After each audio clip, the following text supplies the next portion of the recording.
জন্মস্থান আমাদের এখানে। এই মালিক সাহেবের ওয়াইফের জানাজাত মোহাম্মদ শাহজাহান ছিল। আর ওই সময় তার বিরুদ্ধে অনেক রাষ্ট্রদ্রোহিতার মামলা, জেলখানা আর করছিল তারা ঠিকানা। এইটার ভিতরেও মোহাম্মদ শাহজাহান মালিক সাহেবের স্ত্রী জানাতে আসছে। একটা সাধারণ মানুষ, উনি ওনাকে ছিলেন রাজনৈতিক পরিচয়, সেই জানাতে মোহাম্মদ শাহজাহান। তো এই শাহজাহানকে মানুষ ভোট দেবে না, এটা আমি মনে করি না। ভোটের ব্যবধানটা আশা করি যে এটা, যেহেতু বাংলাদেশের এই তৃতীয় মানে সংখ্যাগরিষ্ঠতার দিক থেকে এই কনস্টিটুয়েন্সিটা তৃতীয়, আমাদের এখানে ভোটের সংখ্যা 7 লাখের পরে। এখানে আমি এজবালিয়াতে 50,000 ভোট, এখান থেকে যদি 7 লাখ 7.5 লাখ ভোটের ব্যবধান যদি বলি, মেবি এটা বুঝতে পারতাম। আমার একটা প্রত্যাশা জনগণের নেতা মোহাম্মদ শাহজাহান। আর এই একটা মানুষকে, এই নোয়াখালীর মানুষ শাহজাহানের এমপি যদি বলে, এমপি শব্দটা যদি কেউ যদি ব্যবহার করে, সেক্ষেত্রে মোহাম্মদ শাহজাহান।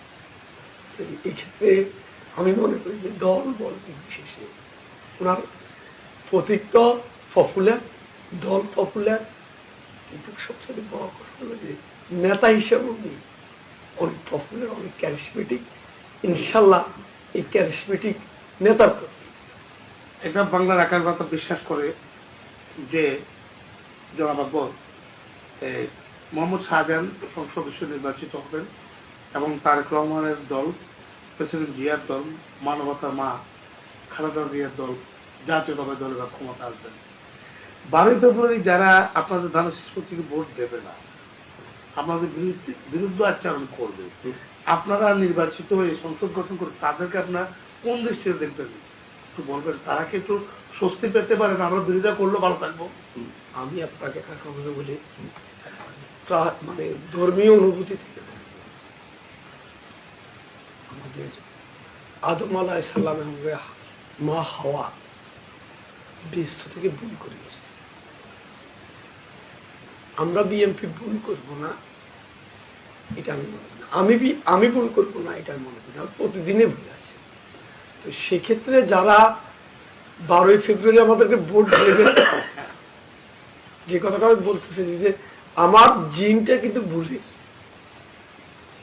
আমি মা হাওয়াকে স্বীকার করি, বাপ আদমকে স্বীকার করি, কেমন এটাই বাস্তব। তাহলে আমার ভিতরে ভুলের জিনটা আছে। ওনারা যদি 12 ফেব্রুয়ারি আমাদেরকে ভোট না যদি দেয়, কিছু লোক তো ভোট দেবে না, বিভিন্ন কারণে ভোট দেবে না, হয়তো এই দলীয় কারণে দেবে না, নানা কারণে ভোট নাই দিতে পারে।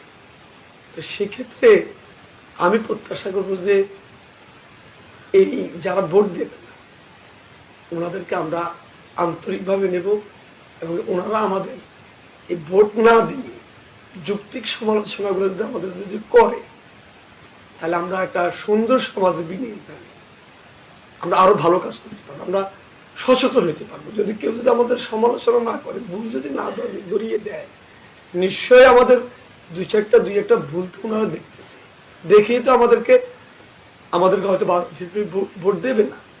এটা কোনো অপ্রত্যাশিত ঘটনা না, আমার ভিতরে তো ভুল আছে। কামাল ভাই কথাটা বুঝতে পারছি, এই ভুলটা যেন, আমাদের এই ভুলের সমালোচনাটা যেন ওনারা সুন্দরভাবে উপস্থাপন করে, আর আমরা যেন এই সমালোচনাটা আন্তরিকভাবে নিয়ে দেশ জাতি বিনিময়ে ভালো কাজ করতে পারে। এটা আমাদের যারা ভোট দেবে না, ওইটা আমাদের একটা, আমরা বুঝতে পারবো যে আমাদের সমালোচনা করার, ভুল ধরার মানুষ আছে। যদি সবাই যদি আমাদেরকে ভোট যদি দিয়ে দেয়, তাহলে তো আমরা আমাদের ভুলটা ধরিয়ে দেওয়ার কোনো লোক থাকবে না। ধন্যবাদ জনাব আকবর। জনাব আপনি মোহাম্মদ শাহজাহানের খুব কাছের ব্যক্তিত্ব হিসেবে ওনার খুব আস্থাভাজন। বাংলাদেশ স্বাধীনতার পর থেকে আমরা অনেক সরকার দেখেছি, সরকার প্রধান দেখেছি, সংসদ সদস্য দেখেছি, সকলে আমাদের উন্নয়নের কথা বলেছে। কিছুদিন আগে একটা সরকার বিদায় নিছে, বারবার টিভির পর্দা উন্নয়নের কথা বলতো, কিন্তু আমাদের অনেক মা সন্তান হারিয়েছে, বোন বিধবা হয়েছে, মা বোনের সন্তান হারা স্বামী হারাদের কান্না আজও বাংলার আকাশ বাতাস বাড়ি হয়ে আছে। আপনারা যে নির্বাচিত হচ্ছেন, ইনশাআল্লাহ হচ্ছেন, হতে যাচ্ছেন, সংসদ গঠন করছেন, করতে যাচ্ছেন, কিন্তু আপনাদের উন্নয়নের ধারাটা কেমন হবে একটু সংক্ষিপ্ত বলবেন? আমাদের জাতি ইশতেহারটা আপনারা দেখছেন। জি জি দেখেছি। আমি ইতিপূর্বে কথাগুলো একটু সংক্ষেপে বলছি। জি ফ্যামিলি কার্ড, আমাদের জি ফ্যামিলি কার্ডের বিষয়টা হলো, আমরা এটা আল্লাহ যদি আমাদেরকে সচেতন যদি করে, জনগণ আমাদেরকে ভোট দেয়, আমরা বিশ্বাস করি যে উপরে আল্লাহ, নিচে আমাদের জনগণ, দেশের জনগণে আমাদের শক্তি। এই ফ্যামিলি কার্ডটার মাধ্যমে আমরা অতীতে দেখা গেছে যে একটা বিধবা ভাতার জন্য, একটা পরিবর্তন ভাতার জন্য আপনার টাকা দিতে হতো। আমি আজকে এটুকু আপনাদেরকে শেয়ার করতে পারি যে বিএনপি কাজটা করবে। ফ্যামিলি কার্ডের বিনিময়ে আমাদের কোনো কর্মী, আশা করি আওয়ামী লীগের মতো বিগত সরকারের মতো এগুলোটা করবে না। এটা আমরা দেশকে স্বাবলম্বী করার জন্য এই কাজটা করব। আর ফ্যামিলি কার্ডটা পাবে আপনার পরিবারের প্রধান। এক্ষেত্রে আমাদের একটা ব্যাখ্যা আছে, সেই ব্যাখ্যাটা হলো এরকম, আপনার দেখা গেল যে এখানে ফ্যামিলি কার্ডের সুবিধা হলো 2000 থেকে 2500 টাকা প্রাথমিক পাবে, আয় কোটি মানুষকে পর্যায়ক্রমে আমাদের প্রিয় নেতা তারেক রহমান এটা দেবে, এই আশ্বাসটা আমাদেরকে দিয়েছে যে আল্লাহ গঠন করে দাপে দাপে দেবে, একসাথে দেবে। এটা অ্যালাউন্স করা যাবে না। আপনাদের কাছে বিভিন্নভাবে বলবো, আমরা অগ্রাধিকার যিনি বেশি বিপদগ্রস্ত আছে তাকে আমরা প্রথম দেব, আমাদের দল দেবে। সেক্ষেত্রে আমরা পরিবারের প্রধান মহিলাকে দেব। আমাদের পুরুষ, আমি পুরুষ, আপনি পুরুষ, আমাদের পুরুষদের কিছু সমস্যা আছে। এই 2000 টাকা পাওয়ার পরে আমরা পুরুষেরা কি করি, একসাথে দেখা গেল যে ভালো একটা মাছ সামনে পড়ছে, ভালো একটা মুরগি পড়ছে, এটা কিনে খাওয়া। এটা আমাদের পুরুষদের একটা প্রবলেম, যে আমার আভিজাত্যতা রক্ষা করার জন্য, যদি আমি গরিব কিন্তু আমার ভিতরে আভিজাত্যতা কাজ করে, এটা কোনো খারাপ কিছু নেই।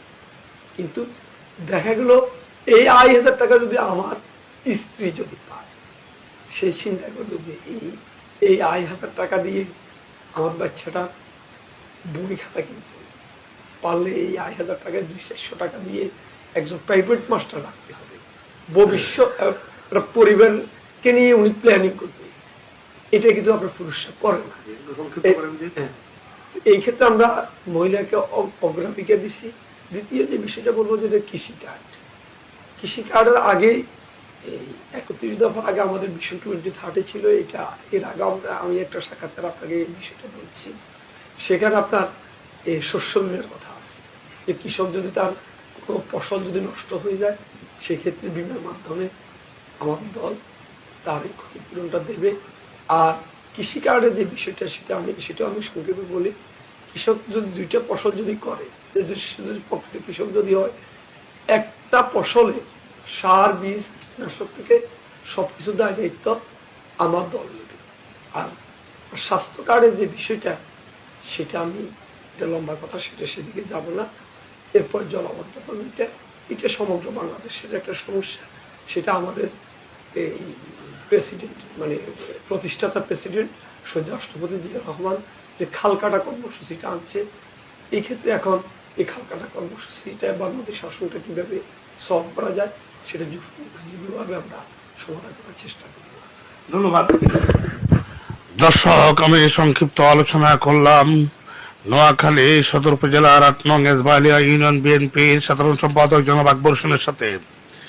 তিনি সদর ও সুবর্ণচরের জননন্দিত নেতা, নোয়াখালী 4 আসনের একাধিকবার সংসদ সদস্য পদপ্রার্থী ও নির্বাচিত প্রতিনিধি জনাব শাহজাহানের প্রশংসা করতে গিয়ে অনেকগুলো ব্যাখ্যা দিলেন, যাহা মানবিক ও মানবতায় জনগণের কল্যাণকরময়।